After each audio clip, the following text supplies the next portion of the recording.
যে যাদের 2002 এর লিস্টে নাম আছে তাদের কোনো ডকুমেন্টস দেখাতে হবে না।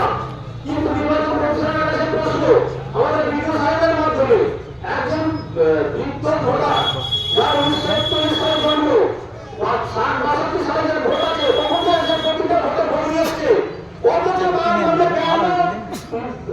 নামের গন্ডগোলে ডিজিটাল ডিসপ্যান্স হয়েছে। এটা কে করলো? তার প্রতিটা পাতার পাতায় দেখছি নাম ঠিক আছে, অথচ তাকে ভোট ধরে দেওয়া আছে।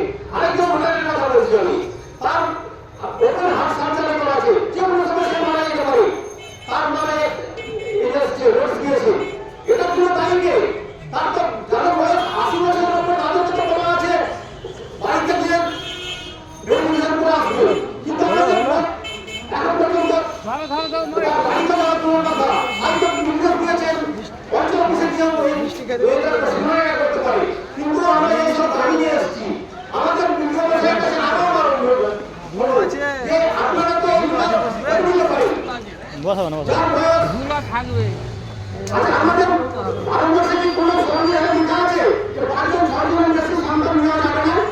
তাহলে কোন স্বার্থে কার স্বার্থে কোনো বড় হচ্ছে যে 5 জনের বেশি সন্তান আছে তাদেরকে নোটিশ করানো? এটা আমরা কাকে খোঁজ করতে চাই? আমাদের যিনি বর্তমানে মাননীয় প্রধানমন্ত্রী সাহেব তারা তো 6-7 হবে।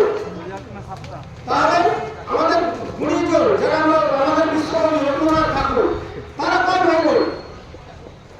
আমাদের গ্রামে বেশিরভাগ মানুষের 5 জন 7 জন 10 জন ছেলে মেয়ে আছে, তারা কি কোথা থেকে আসছে? একদম আমাদের পাড়াতে আছে, দেখা যাচ্ছে 2 জন জন্ম, তাদেরকে নোটিশ করা হয়েছে, কেন তাদের একই ডেট অফ বার্থ হবে? এগুলো খামখেয়ালি করে না অন্য কিছু। আমাদের ভিডিও সাহিত্যটা দেখতে পাচ্ছেন জমা যোজনা ভুলটা কোথায় করবে? এই ভুলের জন্য তাই কি আমরা না